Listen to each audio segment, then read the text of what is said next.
back with another F2 podcast, and I'm here with new assistant coach Lucas McKay with UMKC. Lucas, thanks for joining us, man. Colin, thanks for having me, buddy. Absolutely. And you have made the move out to Kansas from Clemson, right? That's where you were previously? That's correct. Yeah, that's correct. So East Coast now to Midwest. How's the transition going? Man, it's been great. Actually, had been in the Midwest before from 2007 to 2010 at Wright State University. Okay. And had transitioned to Clemson from there and now transitioning back. But it's been great. Obviously, they're cool to be in a pro sports town. I've never had that experience before in my career. Yeah. Royals are winding down and they're crazy about the Chiefs, man. And I've been really lucky. I've gone from Clemson football to the Kansas City Chiefs football. So been a part of some good football. But happy to get this thing going here. I think this is an exceptional opportunity. Very grateful for the opportunity to be here with Coach Donlin, who I have a long history with, and been part of the Coach Brownell tree, so to speak. So excited to help him build this thing and see where we can take it. Awesome, man. So I know you and I mentioned a little bit before as we spoke on the phone just about going in and you have a new respect for junior college coaches because you guys had to bring in a bunch of new guys. That's correct. Yeah. And, when Coach Donlin got the job on March 27th, there were actually, I think, 9 or 10 guys in the transfer portal. Yeah.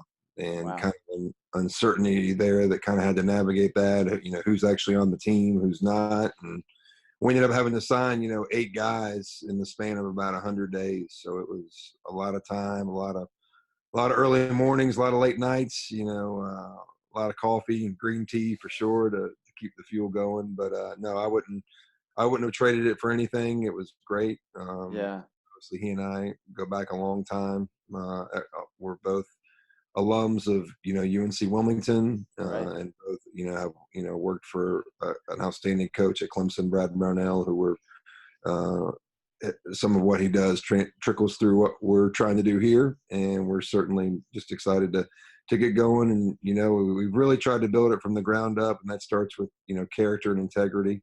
Yeah.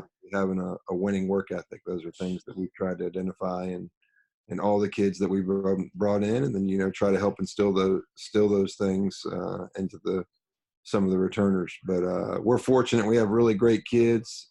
Credit the previous staff for recruiting really, really good quality character kids. And we're just excited to get on the floor. And today was the first day of official practice, and we'll get back at it tomorrow morning. So, Right. So that was actually one thing that I was going to ask you is you guys are taking over a program and you along with Coach Donlin, what are some like really big things that you're emphasizing? Sometimes when we have a transition, we try to take on the whole thing at once and we're just going to do all of these new things. But have you guys tried to focus in on a few things? You alluded to them a little bit earlier, but take me through that a little bit. No, we have, and Coach has been great. I think one of the things, and I'm, obviously I'm taking mental notes here as I go through this process of, how he's been and reacted. I think he's done an unbelievable job of keeping an even keel and not getting too high or too low, just knowing that some days are going to be a little bit rough and, some days are going to be great. But I think he's kept an even keel the whole time. And I think at the end of the day, I think we really try, and it sounds cliche, it's not meant to, but I think it's really true when you're in it, especially, and that's just keep the main thing the main thing. Yeah. And for us, that means really focus on our 3 core values. And the first one is, family first forever. And when you're here, when you sign up to be a part of this, we're very honest and tell you up front in the recruiting process, like, hey, you'll probably never work this hard again in your life to accomplish what we're trying to accomplish. But obviously the reward will be, 40+ year relationships. You're going to leave here with a college degree. You're going to leave, hopefully leave here debt free. You know what I mean? It's a great start on your own life. 2, having a winning work ethic, not just a work ethic, but a winning work ethic. I think just attacking everything you do and trying to put your best foot forward, whether it's in in the classroom. What can you do to go from a B to an A? What can you go from a C to a B? Just that little bit of extra effort to help push you over the top. And I think that's sometimes, I'm sure we'll get into this later, but the margin between winning and losing is so thin. And I think if you just have that attack mentality all the time, I think it, really helps separate you and helps you battle through the tough times too, which Yeah. are not easy. And then the last thing we try to focus on, obviously, being people of character, doing the right thing all the time, not when just certain people are looking or you think you should do the right thing. No, live and really trying to live your life that way and focus on being a good person. And, it takes very little to make somebody's day, whether it's just walking down the hallway and say hello to them, holding the door for, a person that's older than you, letting them in the door, just letting them know that they're appreciated. I think sometimes we all get, in our own little bubbles a little bit. And Yeah. we kind of just get stuck there, but realizing that, there are other people running this race in life too. No, and that's great because those three things can be something, for high school coaches or for other coaches that are then thinking about how they really want to build their culture. If you can lock into those three things and you keep getting those guys thinking about, hey, am I trying to win today? Not Sure. even just basketball wise, but Yeah. in the Absolutely. classroom or in how you're treating people like that. That sounds like, when that will build a winning culture as you get time into that. Yeah. That's awesome. Another thing, one of the reasons I feel like personally I didn't go the coaching route was the challenge that it could be on your family.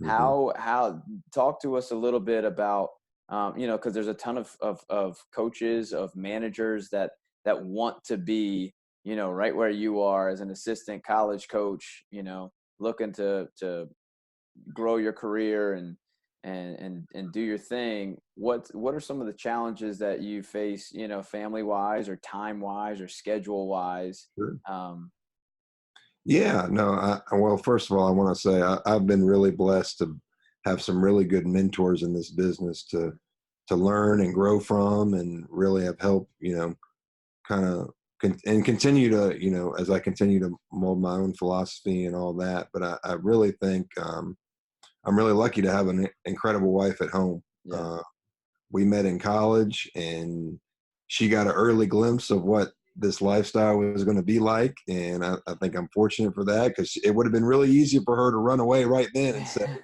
no, thanks. I'm just, I'll find another, normal guy, and we'll live a normal life. But no, my wife Lindsay is incredible. We're fortunate. We came to South Carolina with no kids, and we left with two. Oh, there you go. Our oldest son Ethan is 13. We adopted him when he was 6. Oh, awesome. Emerson is 2, will be 3 in November. So fortunate and to have a great family. I was really excited to get them out here to Missouri in July when they were able to transition All out. But right. no, I think, everybody talks about how hard a coach's job is. I think a coach's wife's job is equally, if not harder, Mm, just with the time away that we spend on the road recruiting and at away games, and just time you have you have to pour into the profession. It can make it hard, to be. Sometimes it makes it hard to be a dad. Sometimes it makes it hard sure. to be a husband. I think you have to be really intentional about how you use your time, and always, as I've gotten older, hopefully gotten better. I don't know if she would agree or not, but with just having to carve out pockets of meaningful time. Yeah. And I think that's, we've been married, we've been together 14, married 11 years. And I wake up, thankful every day that, that we're able to have a special family. But I think that, and she keeps me going too. My wife's in education. She's a 4th grade teacher.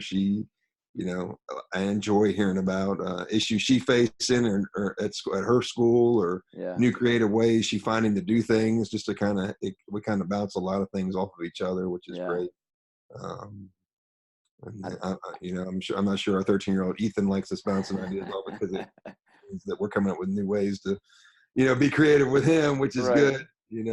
He's at a critical age. But no, I think just with the time away and, here we are moving to Missouri, obviously we're, making new friends and new relationships where, Sure. we left the place in Clemson where we had been 9 years, and there were a lot of those built-in relationships. That's hard. That's hard on families. That's hard on children to just pack up and move. Yeah. Certainly And but one of the sensitive to things, that. But go ahead. no, one of the things that you were talking about, I can see the love for your family as you talk about them. Like it's really, really cool. And then one of those core values for your team, that you guys are instilling in your team Yeah, is family first. And so they yeah, get to see it from the coach's perspective, yeah, so it lines up. yeah.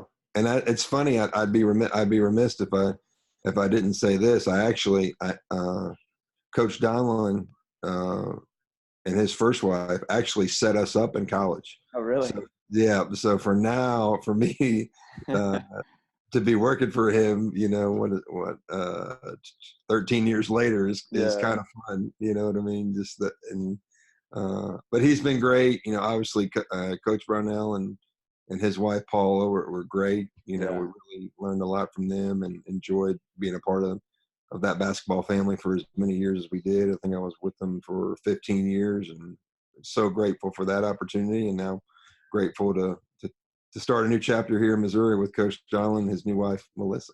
Certainly. So what would you tell some young coaches?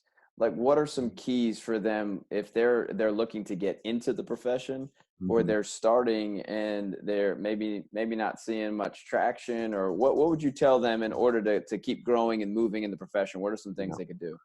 I've always thought, Colin, like if you're really passionate about something, that you're gonna find a way to make it work, and the things are just gonna align for it to happen. I think there's believe me, there's plenty of need for coaches out there, and I think you would agree. I think coaching is so much more than what happens just between the lines. I Sure. think just being able to mentor and guide and push people to be their best. I think there's needs for all kinds of people like that. Yeah. With respect to basketball, I think don't it's hard to get it twisted. This is a hard way to make a living, but at the same time, it's a very rewarding way, and I think the reward comes by way of the relationship. So I would encourage anybody that's trying to break into the business, check your relationship status. Where are you at with certain people? Like, is there somebody that you can lean on that's going to help you, that could help you break into coaching? Whether it's a former coach, former principal, former high school administrator, former high school athletic director of yours, or even in college, where you went to college. You know, Certainly, if you really want to do it and chase it, obviously, I think you got to think about uh, maybe volunteering or interning to get a start, and just seeing where that goes. You never know where that could go. Right. Um, but then too, just continuing to learn and grow, and maybe find some other coaches in your area where you can either, if they're open to you going over and watch practice, or sitting down and having a cup of coffee with you or lunch, and you can just pick their brain. I think that's always, at the end of the day, you gotta have somebody that's gonna be willing to push for you and take a Hmm. chance for you for to break through. But at the same time, I think if you're really passionate about something, you're gonna find a way to make it work one way or Right. And so you've been how long? What year is this in your another. coaching tenure? Let's see. I think 13th year, full time. Hmm. Fortunate to be at this level the whole time, Division Yeah. One level. I did 1 year of high school. That was actually my senior year of college. I was a varsity assistant coach, Cool. and then I kind of had 3 years as a student manager there at UMC Wilmington, where I was just kind of learning the ropes Right. and figuring out how this whole thing worked. So you've been in it full time for 13 years. You've seen people rise up Mm-hmm. in the game, and Sure. you yourself have risen as a coach in your position and your responsibilities and all that. But I'm sure you've also seen people fall out of love with it, or you've seen coaches that have gotten out of the profession. What are some of the reasons that you feel like some coaches haven't made it, or they haven't been able to attain their goals, or they just wind up choosing to do something else? What are some of the reasons that Yeah, you've seen? sure. I think at the end of the day, obviously everybody's situation is different. I think everybody's got to, at the end of each season, kind of look down and look in the mirror a little bit, and hey, what did I do well? What did I not do well? How can we continue to grow? Did I help the team in a positive or negative way? And then too, obviously you gotta look at the personal side of it too. I think some guy, obviously, I mean, we all know there's two types of coaches, right? Those that have been let go and those that will be go. That's just the nature of what we do. So I mean, at the end of the day, I think people make transitions for different reasons, whether it's family or sometimes it's beyond people's control. They Sure. have they have to move on to other things, and that's fine too. Again, and like the the line between winning and losing can be razor thin, Yeah. and unfortunately, sometimes you can be on the other side of it for no fault of your own, and it leads to other things. But I think at the end of the day, just that's where you got to make sure your own personal core is in the right place, and just realize that every day that you're in this, it's a privilege, and you have to appreciate it. Well, how about some resources that you use other than coaches, maybe books or podcasts or coaches clinics? Like, Sure, what are some things that you've done that have helped you grow and helped you network or help you, grow in the profession? sure. I think it's hard. I probably haven't done as good of a job with it in the transition, to be honest. But I think just finding a way to read, 10 to 15 minutes every day. Read Hmm. read something. It doesn't have to be uh, X and O related or basketball related or even coaching related. Just find something to help your mind stay sharp and fresh. Whether that's you know heck an article in the newspaper or um, a tweet or a book or anything that you feel like it can just help be somewhat of a release for you and help continue to help your mind stay sharp. I think that's one thing. I think lean on other people in the profession who might have been through a similar situation, or you might encounter a situation where you just call and pick their brain. Hmm.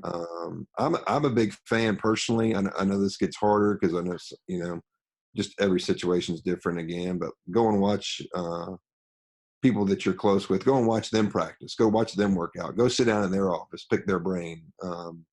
Again, take them to coffee, whatever, just to kind of continue to grow and expand, and be able to bounce ideas off each other. Um, I think those are some good things. Then obviously always continue to network. I think find one clinic a year to go to that you feel can help you grow.